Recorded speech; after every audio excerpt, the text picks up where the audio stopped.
Hello guys, இன்றைக்கி என்ன செய்ய போகிறேன்னா என்னோடய பர்சனல் ஃபேவரட்டான ரெசிபி, ரொம்ப பிடிச்ச ரெசிபி. எனக்கு இந்த டிஷ்னால் நான் நிறையா சாப்பிடக்கூடிய ஒன்று. ஸோ அதை எப்படி செய்து பார்ப்போம். அதிகம் ஒன்று இல்லை, இது மோர்கறி தான் நான் செய்ய போகிறது. ஸோ இதுக்கு என்ன எடுத்து வச்சுருக்கேன்னா 3 பச்சை மிளகா, ஒரு 7 பல் பூண்டு, ஒரு 1/4 துண்டளவுக்கு இஞ்சி, ஒரே ஒரு பெரிய வெங்காயம், ஒரு 7-8 வெண்டைக்காய் எடுத்து வச்சுருக்கேன், கருவேப்பிலை வச்சுருக்கேன், தயிர் வச்சுருக்கேன், ப்ளஸ் கோகனட் மில்க் வச்சுருக்கேன். இது வந்துட்டு தேங்காயிலேருந்து புளிஞ்சு எடுத்தது. ஸோ இதுக்கு அப்புறம் அசப்பட்டா பெருங்காயத்தூள் வச்சுருக்கேன்.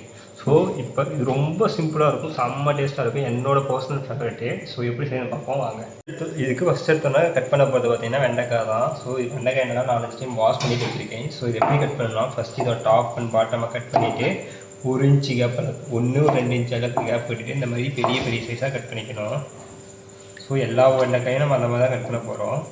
ஸோ இந்த மாதிரி 2 இன்ச் அளவுக்கு இந்த மாதிரி பெரிய சைஸில் கட் பண்ணிக்கணும். பெருசாக போட்டால் தான் நல்லாயிருக்கும். இப்படி தயிரோட குக் ஆகிட்டு சாப்பிடும்போது செம்ம சூப்பராக இருக்கும். ஸோ ரெண்டாவது புளிச்ச தயிரில் பண்ணால் நான் செம்ம சூப்பராக இருக்கும். எனக்கு புளிச்ச தயிர்னால் எனக்கு ரொம்ப பிடிக்கும். ஸோ அதனால தான் இந்த டிஷ் எனக்கு ரொம்ப பிடிக்குமோ என்னன்னு தெரியல, மொத்தம் இது நல்லாயிருக்கும்னு வச்சுக்கோங்க. ஸோ இந்த மாதிரி 1 இன்ச் சைஸில் கட் பண்ணிப்போம். வெண்டைக்காய்க்கு அதிகம் போடணும்னு அவசியம் இல்லை, கம்மி வெண்டைக்காய் போட்டாலுமே போதுமான அளவுக்கு. அதிகம் போட்டாலும் ஒரு மாதிரி நல்லா இருக்காது. ஸோ ஃபஸ்ட்டு இந்த மாதிரி பார்த்தீங்கன்னா தெரியும், நல்லா ஈவன் சைஸில் இருக்கும். அந்த மாதிரி கட் பண்ணிக்க வேண்டியதுதான்.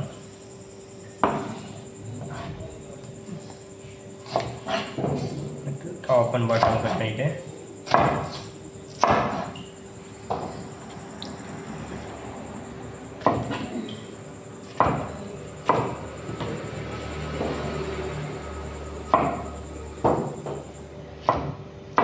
ரொம்ப மினிமம் வெண்டைக்காய் யூஸ் பண்ணினாலே போதுமானது இருக்குது. ஸோ அவ்வளோதான். இப்போ வெண்டைக்காய் கட் பண்ணியாச்சு. அடுத்தது இது எடுத்து அதே தண்ணிக்குள்ளே போட்டு கொஞ்சம் ஷோக் பண்ணிப்போம். அப்போ தான் அதோட அந்த வளவளப்பு தண்ணி வந்துட்டு கொஞ்சம் போகும். ஸோ அதுக்காக தான் திருப்பி நான் தண்ணியில் போட்டிருக்கேன். ஸோ இந்த மாதிரி தண்ணியில் ஃபஸ்ட்டு வெங்காயத்தை 1/2 கட் பண்ணிட்டு இதுக்கு ஸ்லைஸ் கட்டிங் தான் பண்ண போகிறோம். ஸோ இந்த மாதிரி நல்லா ஸ்லைஸ் பண்ணிக்கிட்டாலே போதும். ஒரே ஒரு வெங்காயம் தான் போட போகிறோம். அதிக வெங்காயமும் இதுக்கு போட போகிறது கிடையாது. வெங்காயமும் போடணும் ஆப்ஷன் கிடையாது, போட்டால் நல்லாயிருக்கும், எனக்கு பிடிக்குன்றதுக்கு தான் நான் போடுறேன். இந்த மாதிரி மெதுவாக கட் பண்ணிக்கணும். அடுத்து எடுத்து வச்சுருக்க பச்சை மிளகாயும் இந்த மாதிரி ஸ்லைஸ் கட் பண்ணிக்க வேண்டியதுதான். மொத்தமாகவே இதுக்கு 3 பச்சை மிளகா தான் போட போகிறோம். ஸோ அதனால் 3 இந்த மாதிரி ஸ்லைஸ் கட் பண்ணிப்போம். அவ்வளோதான். ஸோ எடுத்து வச்சுருக்க 6 பல் பூண்டையும் குட்டி குட்டியாக சாப் பண்ணிப்போம். இந்த மாதிரி குட்டி குட்டியாக ஃபைனாக முடிஞ்ச அளவுக்கு குட்டி குட்டியாக சாப் பண்ணுங்கள். ரொம்ப பெருசாக இருந்தாலும் பிரச்சனை இல்லை, ஏன்னா ஆயிலில் சாத்தே ஆகும்போது அதுவுமே வெந்துடும் உங்களுக்கு. குட்டி குட்டியாக சாப் பண்ணால் நல்லாயிருக்குன்னு வச்சுக்கோங்க. ஸோ அப்படி குட்டி குட்டியாக சாப் பண்ணிக்க வேண்டியதான். ஸோ இது கூடவே எடுத்து வச்சுருக்க இஞ்சியும் சேம் லைக் இதே மாதிரியே குட்டி குட்டியாக கட் பண்ணிப்போம். அறந்தா வாக்கில் கூட இதுக்கு இஞ்சி இல்லையான்ட்டு இஞ்சி பூண்டு பேஸ்ட் மட்டும் போட்டுறாதீங்க, வரைங்க உங்களுக்கு மாதிரி இருக்கும், நல்லா இருக்காது. ஸோ அதையும் நான் சொல்லிடுறேன். இந்த மாதிரி இஞ்சியும் மொத்தமாக இவ்வளோ இஞ்சி தான், இவ்வளோ பூண்டு தான், வேறு எதுவுமே எக்ஸ்ட்ரா போட போகிறது. மசாலாவே இது இருக்காது, ஒரே ஒரு மசாலா மஞ்சத்தூள், அது எப்போ போடணும்னு நான் சொல்கிறேன். ஸோ அவ்வளோதான். இப்போ கட் பண்ண தான் கட் பண்ணிச்சு. ஸோ ஒருத்தர் என்ன பண்ண போகணும் அப்போலாம் வாங்க. ஃபஸ்ட்டு அடுப்பில் கடாயை வச்சுட்டு லைட்டாக கொஞ்சம் ஆயில் கூட விட்டுப்போம். ஏன்னு சொல்லுறேன். ஸோ ஃபஸ்ட்டு நம்ம விட்டால் ஆயில் சூடானதுக்கப்புறம் நம்ம கட் பண்ணி வச்சுருக்க வெண்டைக்காயை ஃபஸ்ட்டு போடுவோம்.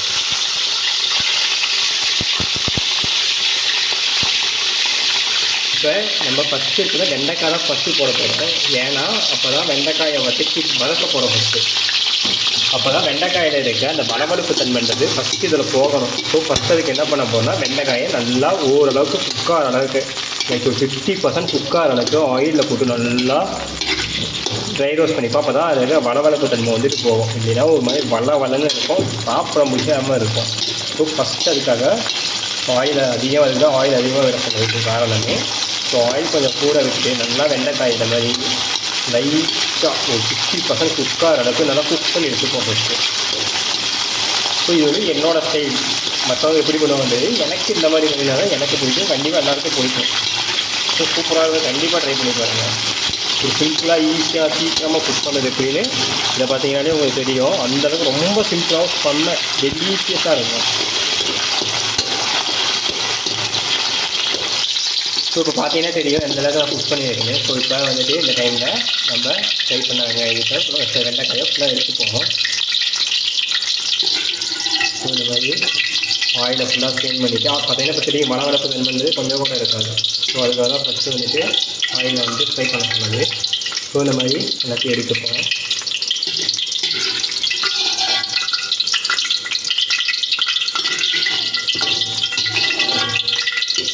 ஆயிலை வச்சு எடுத்துட்டு அதே ஆயிலே நம்ம வெட்டி வச்சுருக்க வெங்காயத்தையும் ஃபஸ்ட்டு எடுத்தோன்னே நம்ம வெட்டி வச்சுருக்க பூண்டியும் இஞ்சியும் போட்டுப்போம். அதுக்குள்ளேயே பச்சை மிளகா போட்டுப்போம். ஃபஸ்ட்டு இது ரெண்டாக சாத்தே பண்ணுவோம்.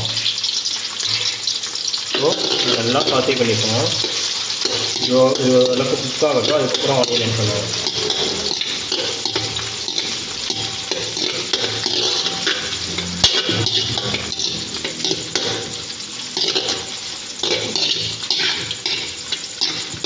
ஸோ இப்போ பார்த்தீங்கன்னா கார்லிக் அண்ட் ஜிஞ்சர் வந்துட்டு நல்லா குக் ஆகிடுச்சு. வெங்காயம் பச்சை மிளகாய் ஆல்மோஸ்ட் சாத்தி ஆகிடுச்சு. ஸோ இந்த டைமில் நம்ம வெட்டியத்துக்கு ஒரே ஒரு ஆனியனை இது கூட ஆட் பண்ணிப்போம்.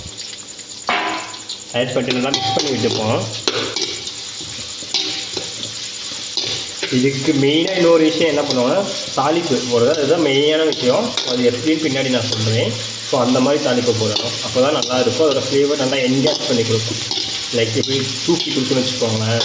நீங்கள் என்ன தான் குக் பண்ணாலும் ஒரு சில டிஷ்ஷஸை வந்து தாளிப்பு போடுறது அதுதான் மெயின். ஃபார் எக்ஸாம்பிளுக்கு மீன் போடும்போது தாளிப்பு போட்டால் செம்மையாக இருக்கும். ஸோ அந்த மாதிரி வச்சுக்கோங்களேன். ஸோ இதுக்கும் ஒரு தாளிப்பு இருக்குது. நான் என்ன சொல்கிறேன், அதுக்கு வெண்பொங்கலுக்கும் மேலே தாளிப்பு போடுவாங்க. அதெல்லாம் போட்டால் தான் நல்லாயிருக்கும். ஸோ இதுக்கு ஆனியன் வந்து ரொம்ப குக் ஆகணும்னு அவசியம் இல்லை. ஒரு ஓரளவுக்கு ஒரு கண்ணாடி பார்த்து குக் ஆனால் போதும். அந்த கோல்டன் ப்ரௌன் அந்த மற்ற கன்சிஸ்டன்சி அந்த மாதிரிலாம் எதுவுமே தேவையில்லை.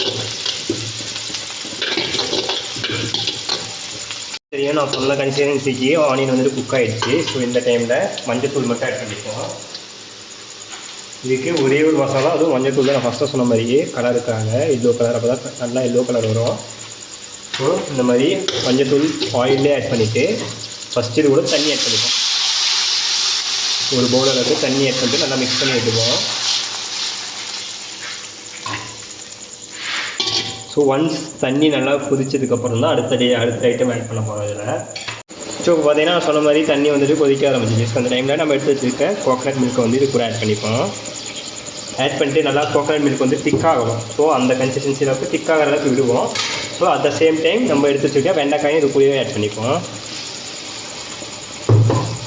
ஆட் பண்ணிட்டு நல்லா மிக்ஸ் பண்ணி விட்டுருவோம்.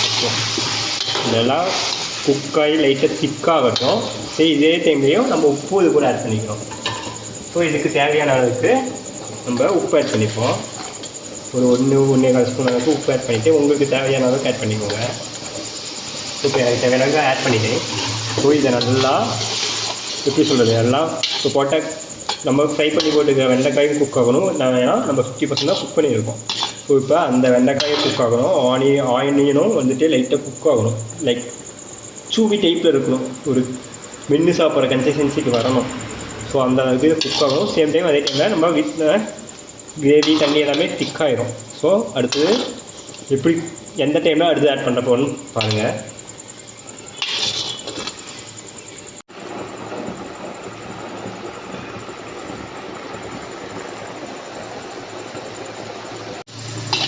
ஸோ இப்போ பார்த்தீங்கன்னா தெரியும் நம்ம போட்ட வெண்டைக்காயும் அவிஞ்சிட்டு கிரேவியும் நான் சொன்ன மாதிரி அட் த சேம் டைமில் வந்துட்டு திக்காயிடுச்சு.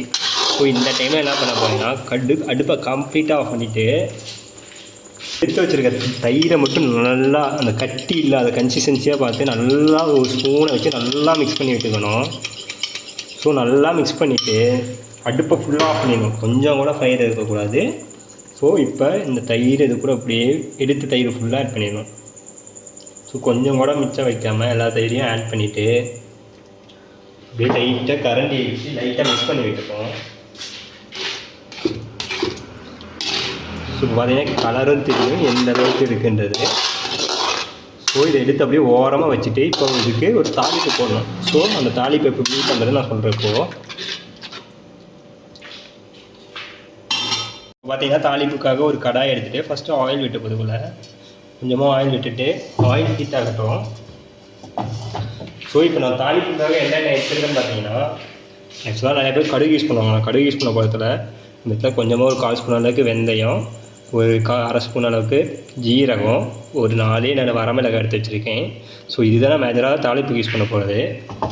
ஒரு சிலர் வந்து ஜீரகத்துக்கு போய் தான் கடுகு போடுவாங்க. எனக்கு கடுகு அவ்வளோ ஃபேவரட் கிடையாது. ஸோ ஃபஸ்ட்டு எடுத்தோன்னே ஆயில் சூடானதுக்கப்புறம் எடுத்து வச்சுருக்க வெந்தயத்தையும் ஜீரகத்தையும் ஃபஸ்ட்டு ஆயிலில் போட்டுப்போம். ஒன்ஸ் வெந்தயமும் ஜீரகமும் பொடிஞ்சதுக்கப்புறம் அடுப்பை கம்ப்ளீட்டாக ஆஃப் பண்ணிவிட்டு இது கூட எடுத்து வச்சுருக்க வரமிளகாய் போட்டுப்போம். நல்லா மிக்ஸ் பண்ணி வச்சுட்டு ஸோ இப்போ எடுத்து வச்சுருக்க கருவேப்பிலையும் இதுக்கு ஆட் பண்ணிப்போம். ஆட் பண்ணி நல்லா மிக்ஸ் பண்ணி வச்சுட்டு அட் த சேம் டைம் கொஞ்சமாக பெருங்காயத்தூள் இது கூடவே ஆட் பண்ணிப்போம். பெருங்காயத்தூள் லைட்டாக போட்டால் போதும், அதிகம் போடணும் அவசியம் இல்லை. ஸோ லைட்டாக இந்த மாதிரி பெருங்காயத்தூளை டஸ்ட் பண்ணி விட்டுக்கிட்டு ஸோ நல்லா மிக்ஸ் பண்ணி விட்டுட்டு ஸோ நம்மளோட கிரேவியை வந்துட்டு சைடில் ஆஃப் பண்ணி வச்சுருக்கோம்ல, அதில் இப்படி மேலே ஊற்றி விட்டுட்டா சும்மா வாசனை அப்படியே வரும்.